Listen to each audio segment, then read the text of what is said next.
Hello, everyone, and warm welcome to today's edition of Patcast. Hope you all are staying safe. Today is May 14th, 2020. I am Rifat Mannan in Philadelphia, and I am remotely joined by my good friend Emilio Madrigal, who is in Boston.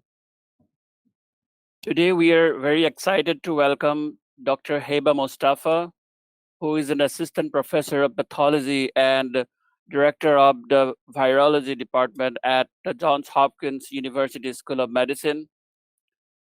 Many of you know that she is one of the pioneers in the fight against coronavirus. And in fact, their lab at Johns Hopkins was one of the very first in the country to develop an in-house molecular test for the diagnosis of coronavirus. And in fact, she, along with Dr. Karen Carrolls in the lab of Johns virology, has Hopkins started doing the molecular test as early as March 11, which was almost 2 months back. So as always, please, all of you feel free to post your questions and comments on the Facebook chat window and YouTube chat windows, and Dr. Mostafa will be happy to answer them at the end of the session. And thank you, Dr. Mostafa, for joining us today. Over to you now.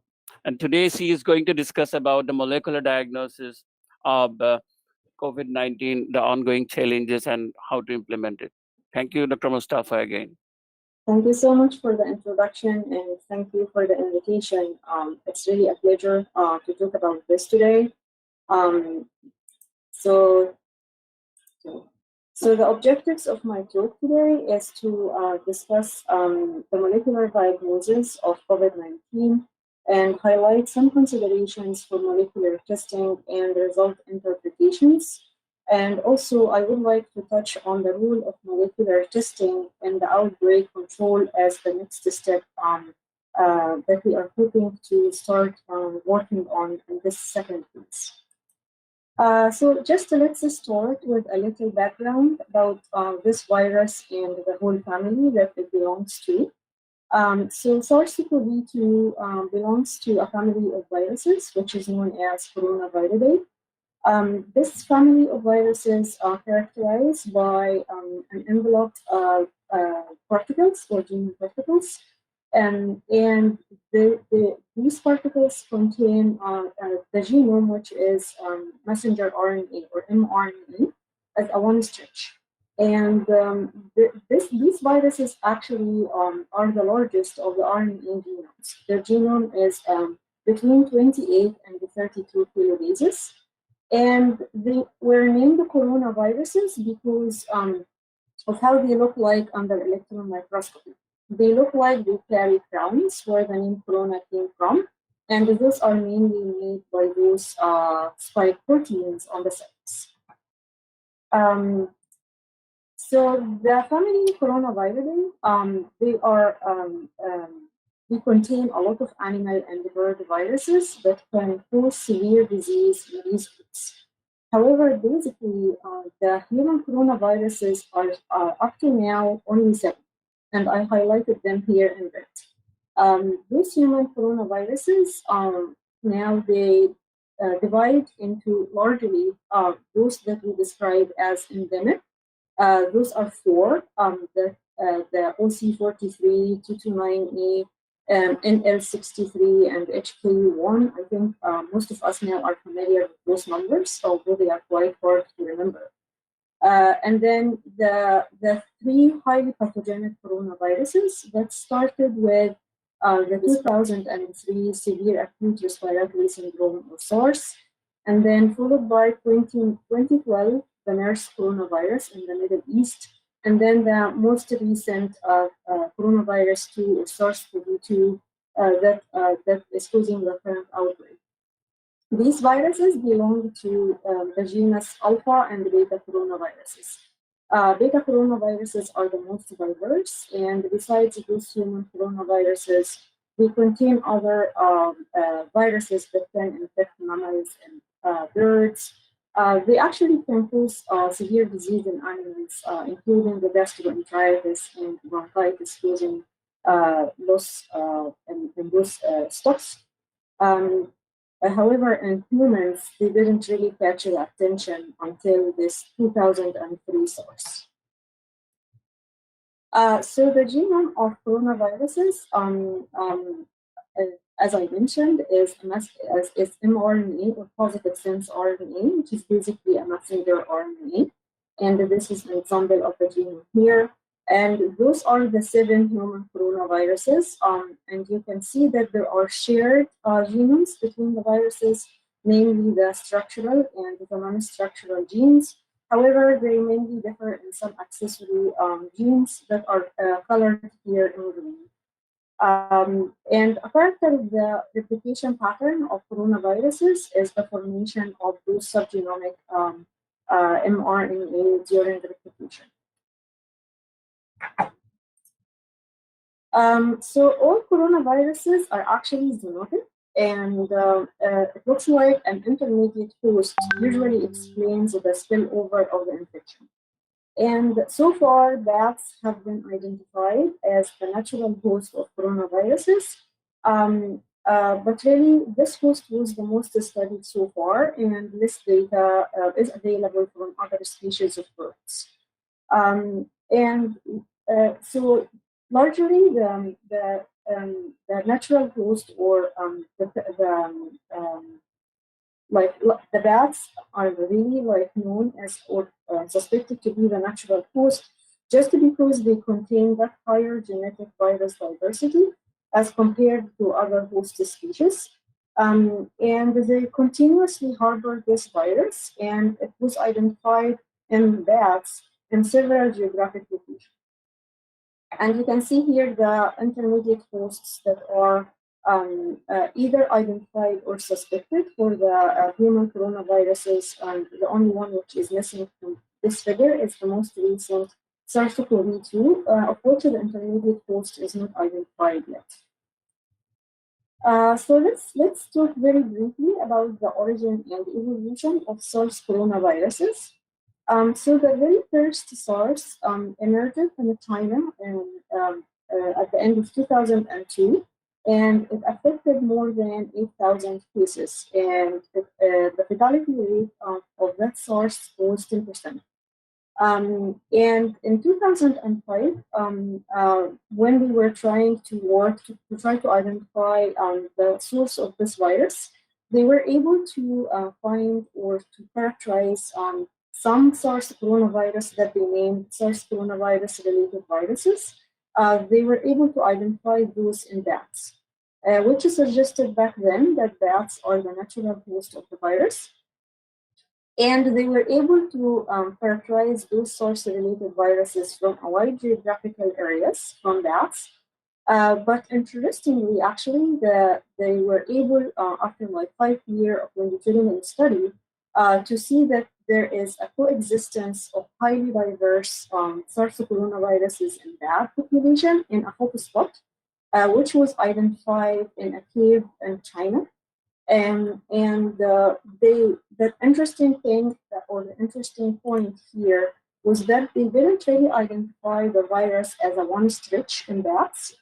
They were able to see just pieces, and they concluded that those pieces can come together by recombination to make the human SARS virus. And the conclusion from the studies back then was that the ability of these species to recombine again and make a new SARS virus is not a question of if, it's actually a question of when. So it's very, very possible that a new outbreak of a new SARS can emerge again, which is the current situation. So basically, it has been described that the character of SARS or why it changed its host range and crossed the species barrier was its ability to infect or to bind to the human receptor, angiotensin converting enzyme 2. And certain mutations were identified within one gene, which is the receptor binding domain of the S gene. That was hypothesized to determine that host range because it determines the affinity to the ACE2 receptor.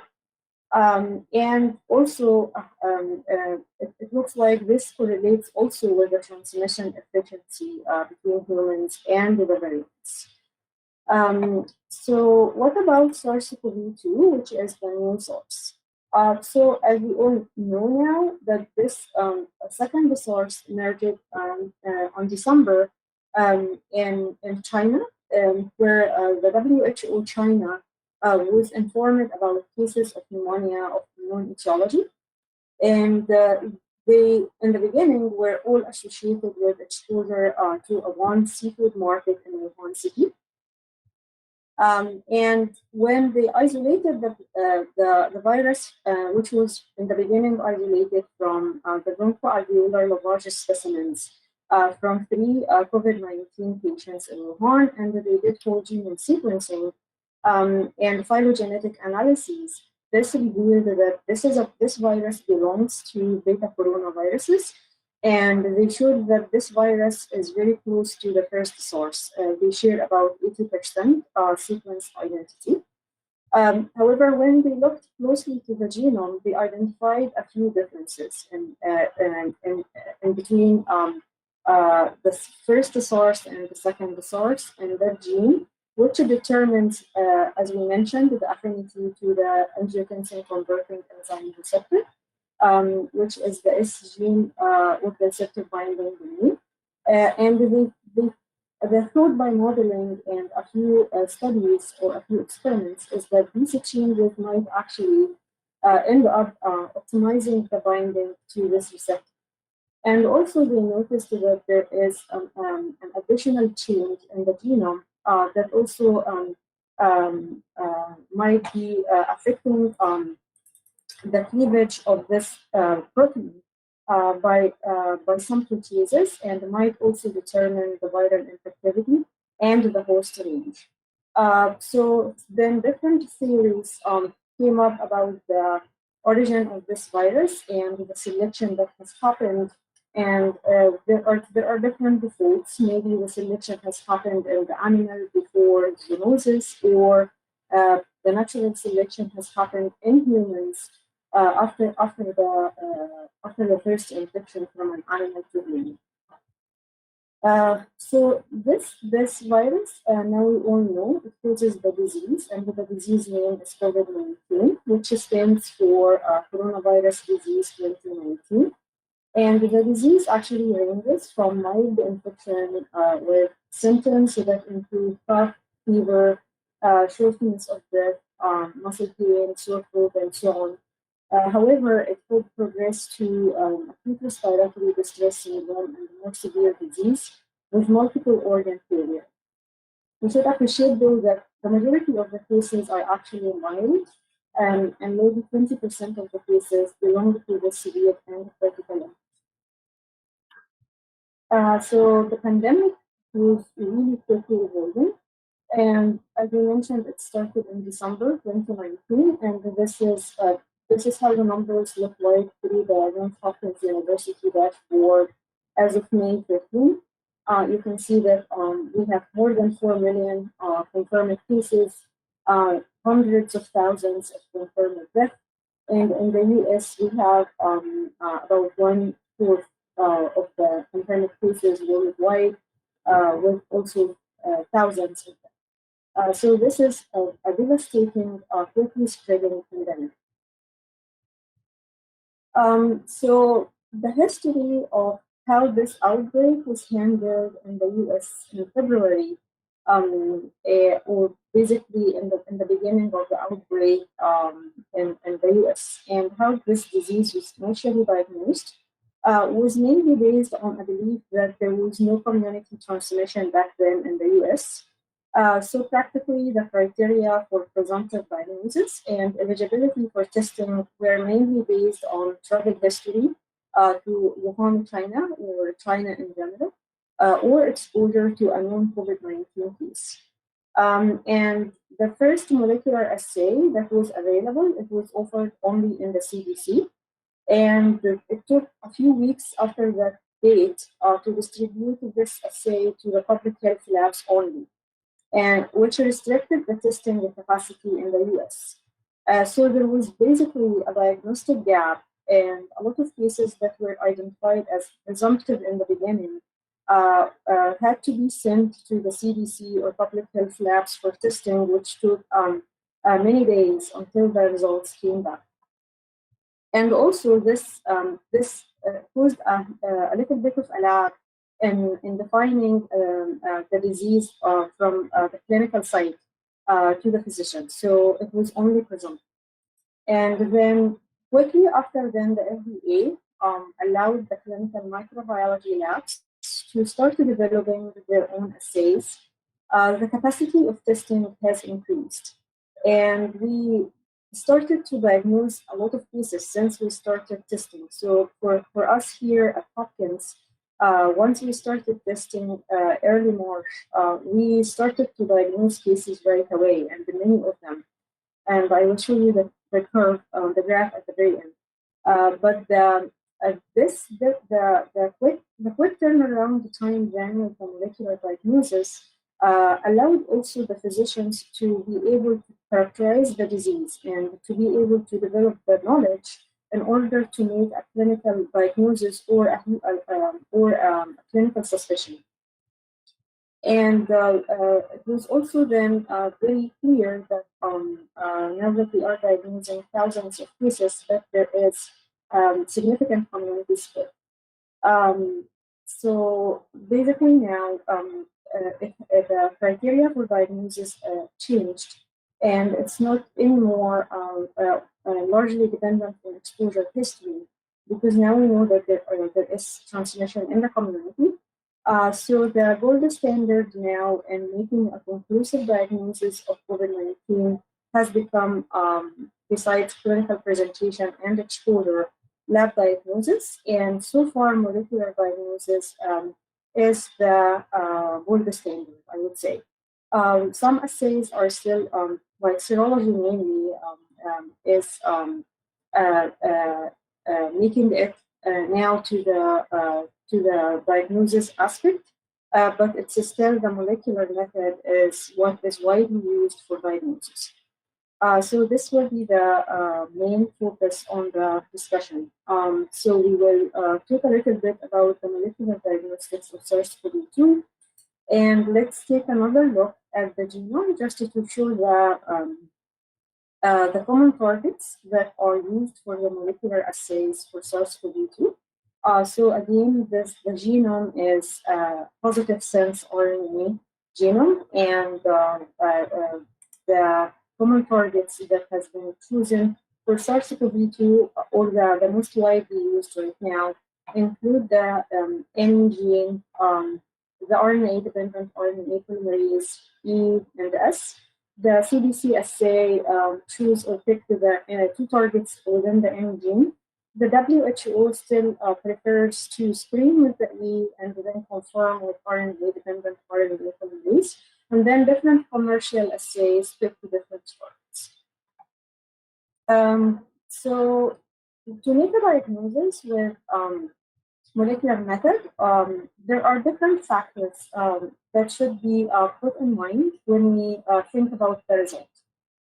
So this includes the timing of the specimen collection in relation to the course of the disease or onset of symptoms. The second point is the specimen type that was collected, and also the assay which was used and its analytical performance, and if it was and if this analytical performance was appropriately characterized in the lab. So I will talk a little bit about each of these points. So the timing of the specimen collection, it looks like it's critical in determining the result of the molecular assays for SARS-CoV-2. So far, most of the studies indicate that the peak of the viral loads is usually within the very first 5 to 6 days after the onset of symptoms. And let's just look at a few of this data. So, for example, in this study, the authors followed up on 2 patients by molecular method, looking at the viral loads, and they noticed that the peak in these two patients was within those first few days after the onset of symptoms. And when they looked at a larger cohort of 80 patients, they also noticed that the peak is still, or the viral load usually is higher within the first few days after the onset of symptoms.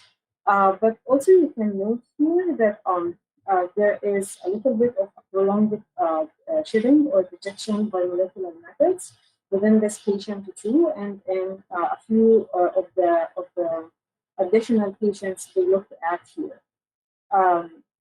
And the same observation was also seen in this second study. You can also see here that they saw when they looked at the viral loads in a cohort of symptomatic people, that the loads were higher than early after symptoms onset. But however, also they still detected some prolonged shedding in a few cases with extended time.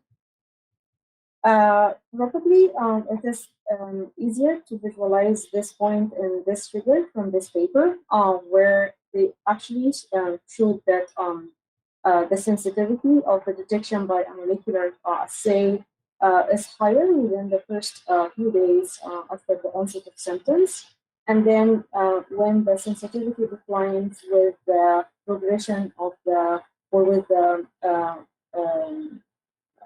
later after the disease onset, then serology starts to become more sensitive, which makes sense because as any infection, usually the viral shedding is followed by the development of the immune response. So now let's talk a little bit about the role of the specimen type in determining a result of a molecular assay. So different specimen types have been used for diagnosing or for submitting and asking for molecular methods. The most commonly ordered specimen type so far is the nasopharyngeal swab. However, some additional sources have been initially added, the most common of which has been the throat swab. So this paper here, they looked at more than 1,000 specimens that were collected from 200 patients, or more than 200 COVID-19 specimens. And they looked in general at which specimen types the virus is detected from. This included bronchoalveolar lavage, brush biopsy, sputum, nasal swabs, pharyngeal swabs. We also looked at the feces, blood, and urine. And you can see here that among the numbers that were tested, the virus was detected from most of the specimen types, and it was really poorly detected from blood and not detected from urine. So this study doesn't really conclude which specimen type is better than the other, because it was not following, it was not like comparing those specimen types from the same patient at the same time, but it really concluded that maybe blood is not a good specimen type, and urine, there is no detection of the virus in the urine. And this study confirmed the previous observation about urine and blood as really poor specimen types for detection of the virus. However, it proposed that the lower respiratory tract specimens might have higher viral loads. This study looked at a total of 323 samples from 76 COVID-19 confirmed patients, and they looked at this by droplet digital PCR, which is a more sensitive type of RT-PCR. And they looked at nasal swab, throat swabs, sputum, and they concluded that sputum shows higher viral loads in average in relation to the upper respiratory specimen types. Now let's visit a little bit the source of saliva for detecting COVID-19, which has been now discussed in the past couple of weeks, just because of its potential in the next phase of testing or screening, because of its easy collection and huge potential for self-collection. The very first question we asked was whether the virus can be in general detected in saliva. This study here, saliva was actually collected by asking the patient to cough out saliva from their throat. So it is not really saliva. It might have also contained some respiratory portion in this specimen type. And then they looked at the virus by PCR, and they actually were able to detect the virus in this specimen type. So this was an initial promising piece of information that saliva can actually carry the virus. Then this study was followed by a few other studies. This has been the most famous, which was a study. So far, it's on bioRxiv, published by a group in Yale. And they did a comparative study where they collected saliva by a drooling method. So it's really a saliva specimen. And they also collected side by side nasopharyngeal swabs. And they compared the viral loads just reflected by the CP values between the two specimens. And they actually concluded that saliva, the virus is detected very well in the saliva specimens. And also, it looks like the viral loads were higher in this paper, through this paper, in relation to the nasopharyngeal swabs. And probably it's easier to visualize this in here, where they, when they compared saliva to nasopharyngeal swabs, it looks like there was higher viral loads detected in saliva. So far, this is the best data that are available about saliva. And almost every lab now is working on trying to characterize saliva and validate it as a or as a source for diagnosis. However, maybe the data, I would say, from at least our lab does not look as good as this data yet. Now let's talk a little bit about the molecular methods or the different assays that are available for diagnosis. So far, last time I visited the FDA website, there was 51 molecular commercial assays that has received an emergency use authorization approval. And most of these assays are real-time RT-PCR. The CDC still recommends two targets in the nucleocapsid gene, N1 and N2. And as we mentioned, the WHO recommends screening with the E gene, and which is followed then by a confirmation using RNA-dependent RNA polymerase. And the general recommendation for developing an assay is to choose at least two molecular targets to be included. One that targets a more conserved gene, and the other target is specific to SARS-CoV-2. These are the assays that we have validated in our lab at Hopkins. Actually, we are adding to this list 3 more assays now. And those assays differ in the target that they, in the gene targets that they detect.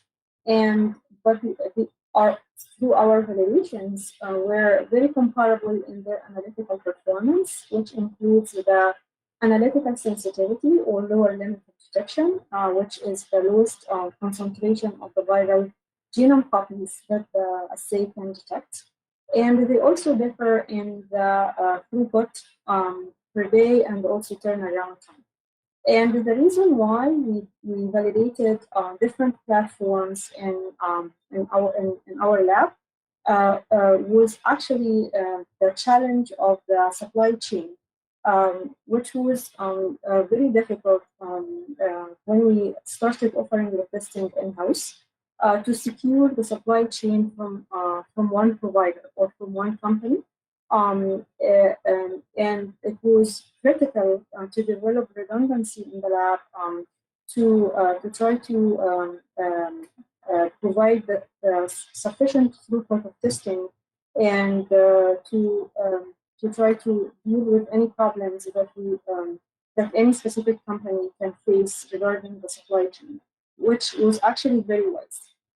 And the supply chain problems were actually not only in the molecular reagents, it extended to swabs and viral transport media and so on. Anyway, so the conclusion from this part then that there are different, even the target might differ, it's really the development or how well the assays developed is what determines its analytical performance. So what about the molecular diagnostics and their use as a test of cure and as a test to determine infectivity? So what of all what I showed you so far and these assays that we have developed in the lab, they were largely used for diagnosis, and we used them for diagnosing symptomatic case. But now there are some guidelines that you may use two PCR negative results that are performed separated by more than 24 hours to release a patient from quarantine. And however, as I showed you earlier, that looks like there is some prolonged RNA shedding. And then the question is, does this correlate with infectious virus particles? So then, what does this mean if for as a use for this assay as a test of cure?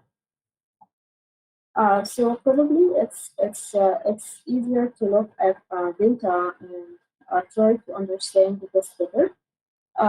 So this study is showing a correlation between average CT values and cell culture growth, which is trying to show when like around which CT value or viral loads the virus isolated can actually infect cells.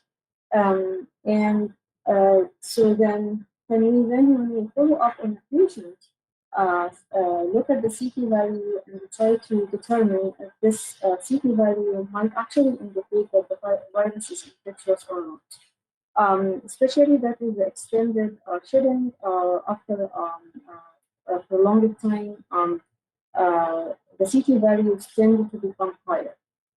So the paper actually showed that there is a downward trend. So if with higher CT values, it looks like the infectivity of the virus declines, and around or higher than a CT value of 34 in this paper, they didn't see viral growth on cell culture, although the numbers here are very few. So this was like a piece of evidence that we need to do more research to understand this and to understand how this prolonged shedding correlates with infectivity and what is the validity of using the PCR as a test of cure. So far, this what was described was this very first phase of developing a molecular assay that was directed towards diagnosing symptomatic patients. And as I mentioned, this phase was faced by multiple challenges, supply chain swabs, transport media, reagents that included extraction and amplification reagents. And this is a snapshot from the CDC website that showed of the testing that was performed in the US up to May 12th. and you can see that if you compare it to the population of the US, about maybe 3% of the total population were tested, and there was about 15% positivity rate. This still reflects that the majority of testing was basically performed for symptomatic patients. And this is how our testing in a Hopkins lab looked like since we started offering the assay. Our average was about 800 per day. It can increase up to more than 1,000 a day. And the positivity rate was largely consistent at about 18%. But we set criteria for testing that we mainly focus on testing symptomatic population in order to use the allocation of the agents wisely, because, as I mentioned, we had supply chain issues. But the question is, if now the expectations are that the outbreak might continue until we hopefully have herd immunity or an effective antiviral or an efficient vaccine, which might take a few months to maybe a couple of years, then what are the models and what can we do to gradually reduce this social distancing so many people can actually go back to work? And what is the role of molecular diagnosis and or molecular screening in this race? How can we use molecular method for asymptomatic routine screening for early diagnosis and contact tracing?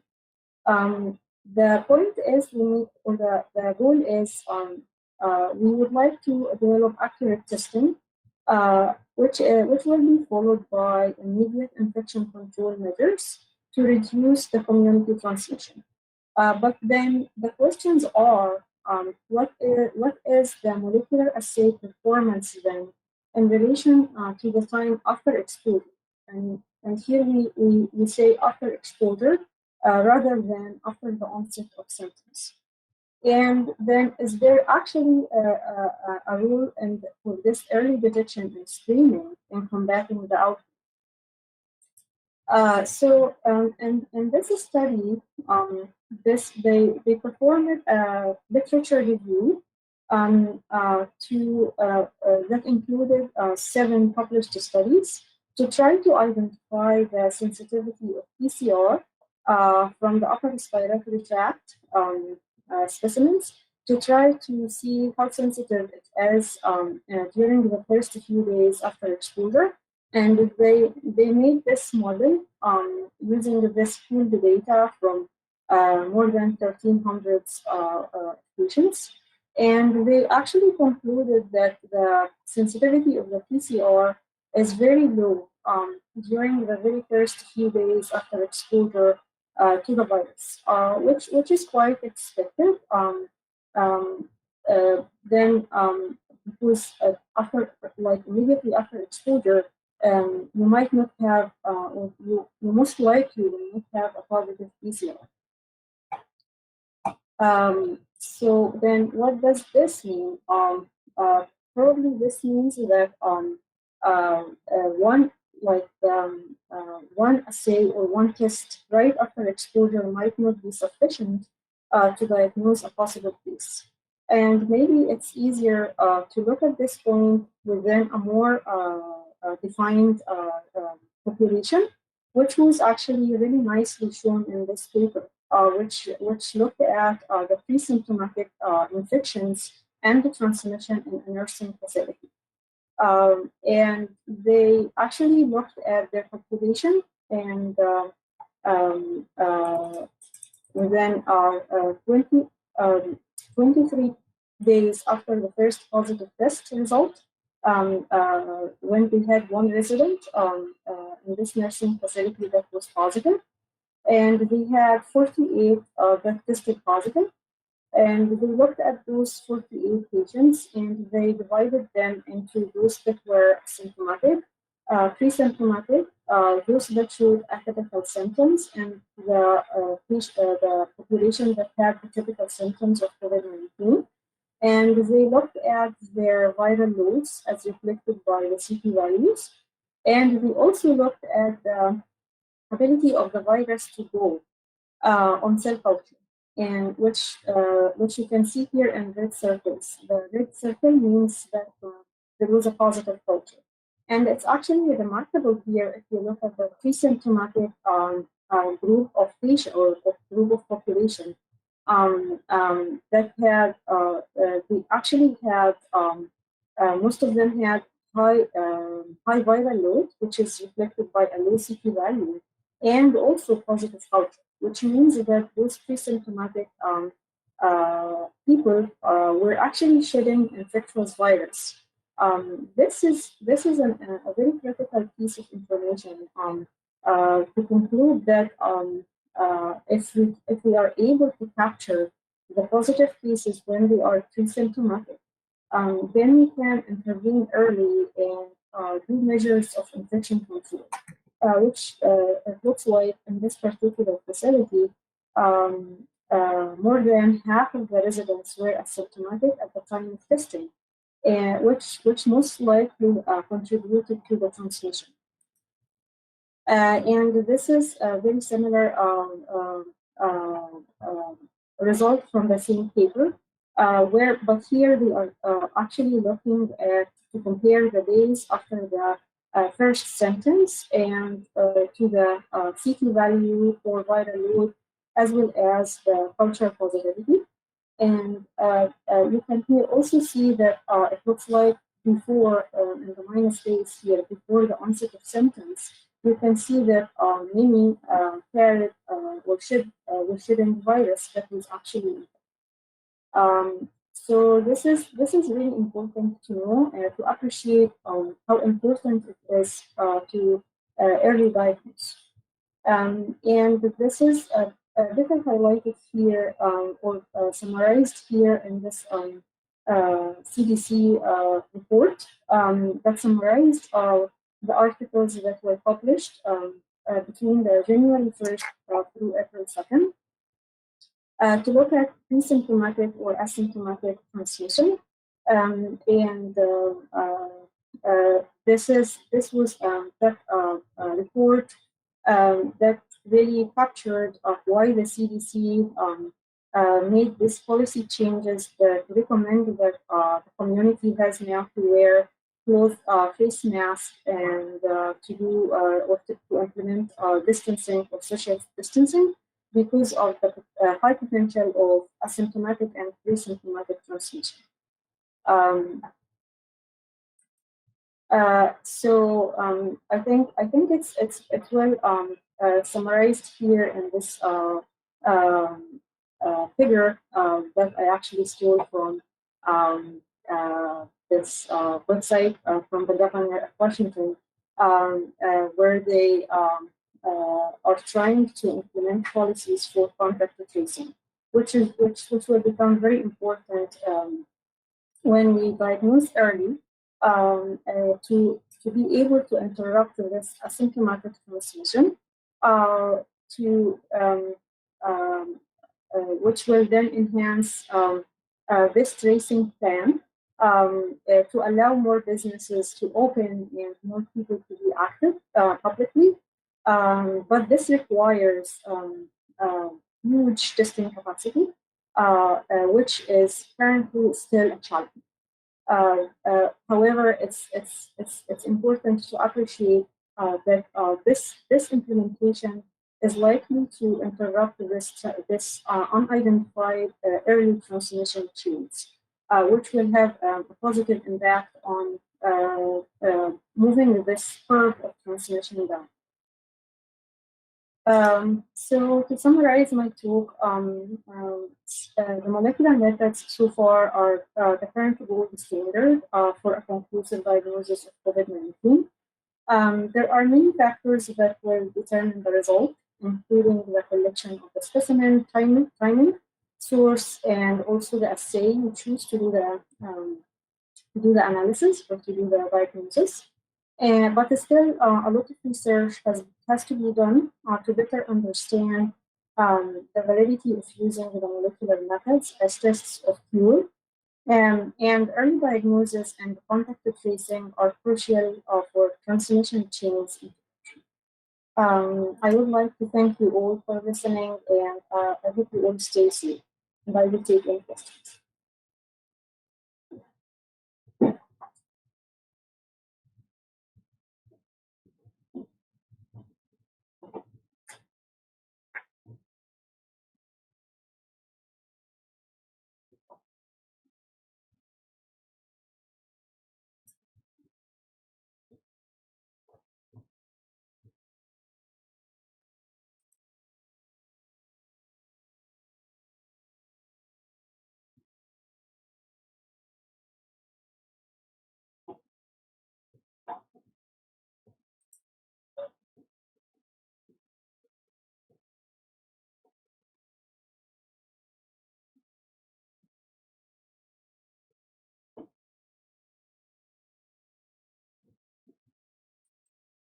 Thank you, Dr. Mostafa. You're welcome. There are a couple of questions that I saw online. So the one question that I could see is, do you resolve discordance between two genes for a sample as indeterminate, or do you test by another method to resolve the issue? So in the very beginning, we used to test with a different method that detects that second gene. Now, if we have a positive one gene and a negative, like if we have an assay that targets two genes, one is positive and one is negative, we currently report as positive.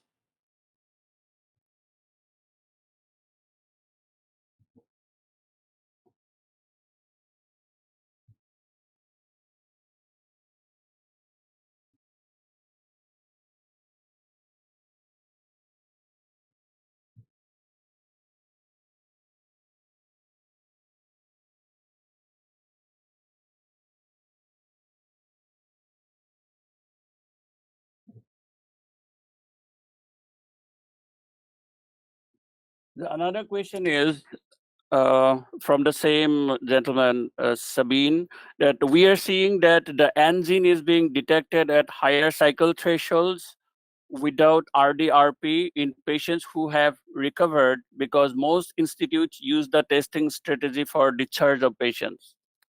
Right. And I think we noticed the same thing within the separate assay.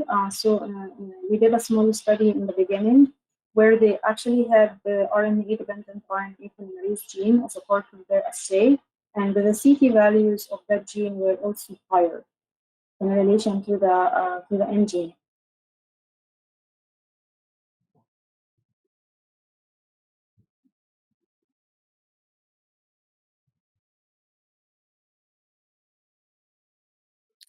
There is another question from Naveen, who wants to know, are we trying to find more specific target to improve our sensitivity and specificity, like COVID-19 RDRP/HEL over N or E targets? How to address, yeah. So I'm aware that there was one paper that showed that these two targets together offer better sensitivity. Of the assays we have tested here in the lab that target different genes, they are all very similar in their analytical sensitivity, and I don't believe that there is a gene that will be better than the other. Especially that most of the assays now target two genes. So far, I just think it's all based on the quality of the development of the assay and how well the validation was performed to characterize its performance. Thank you. Naveen also has this question, how to address cross-reactivity with other SARS-CoV and respiratory pathogens?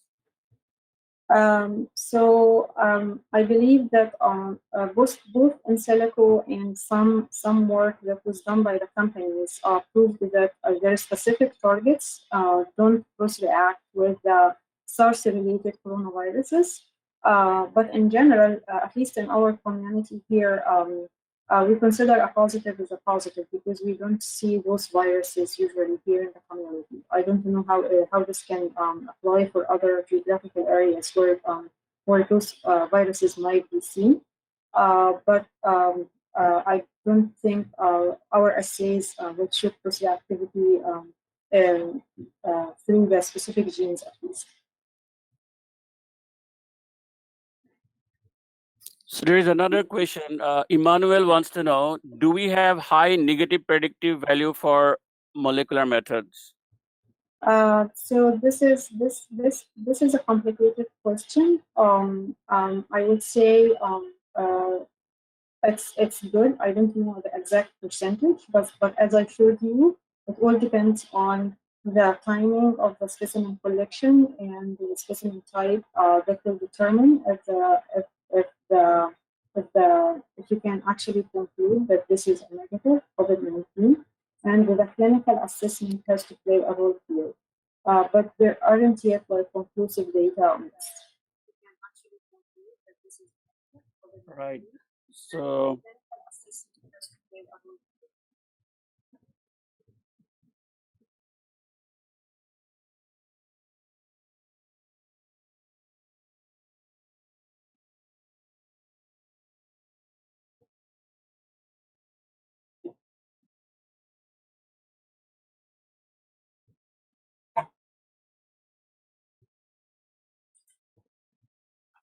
another question is, kindly tell us about CRISPR-based lateral flow assay and its superiority over other methods. I'm actually not sure how it will perform in comparison to other methods. I didn't personally look at it yet. We are considering looking at it to offer a larger scale testing method in the next phase, but I didn't compare it to other methods yet. So the quick answer is I don't really know. John has this question for you. How accurate are current molecular assays in differentiating COVID-19 from MERS-CoV and SARS-CoV? So as I mentioned, I think it's the specific targets are very specific to SARS-CoV-2, and they likely are not to cross-react with those with MERS, or they are. It's very distant or more distant from MERS in general, but the methods should be specific.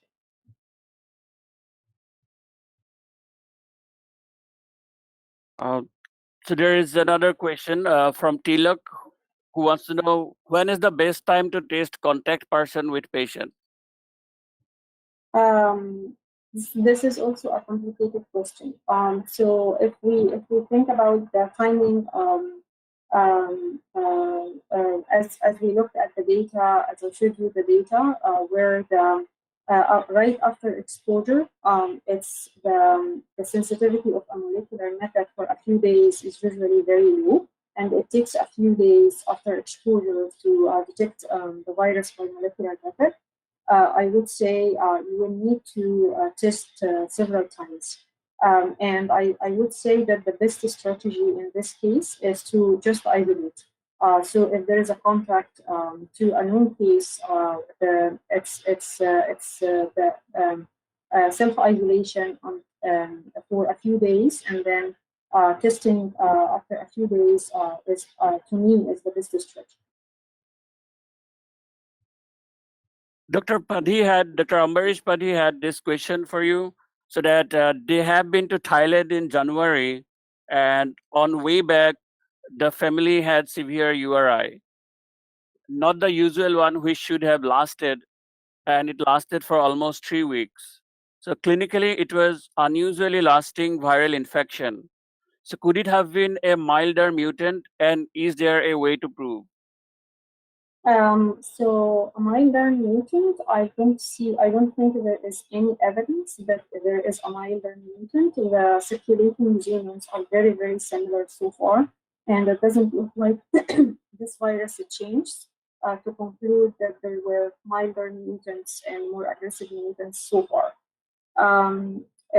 Then it just looks like some patients respond differently, and the spectrum of the disease is different.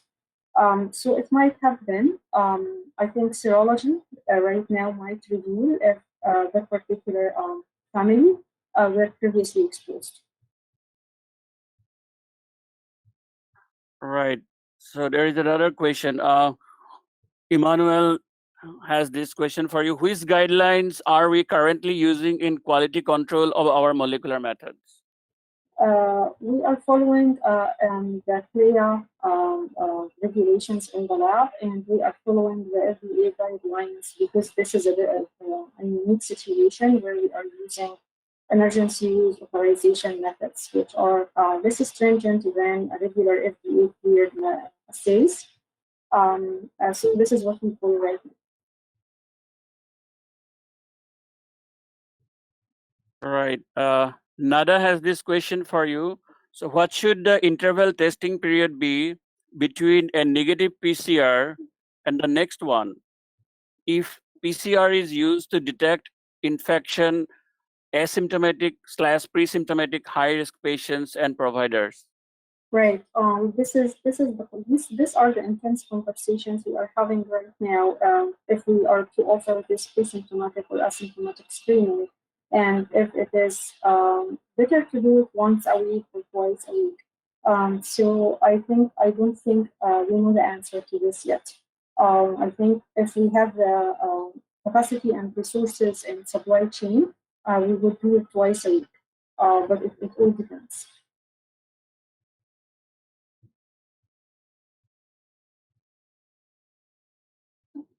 Right. So I think those are the questions that we had today for the lecture. And thank you, Dr. Mostafa, for the in-depth discussion on molecular diagnosis of the virus. And thank you all our viewers for joining in, and hope you will stay tuned for our next lecture that is coming up tomorrow. And Dr. Zubair Balos from University of Pennsylvania will be discussing on oncocytic neoplasms of the thyroid, and that would be at 8 a.m. Eastern time. And as always, feel free to follow our YouTube channel, that is Pathcast, and also follow and like our Facebook page, that is also Pathcast. And thank you everyone again. And thank you, Dr. Mostafa, for joining us today. Thank you. Thank you so much. Thank you.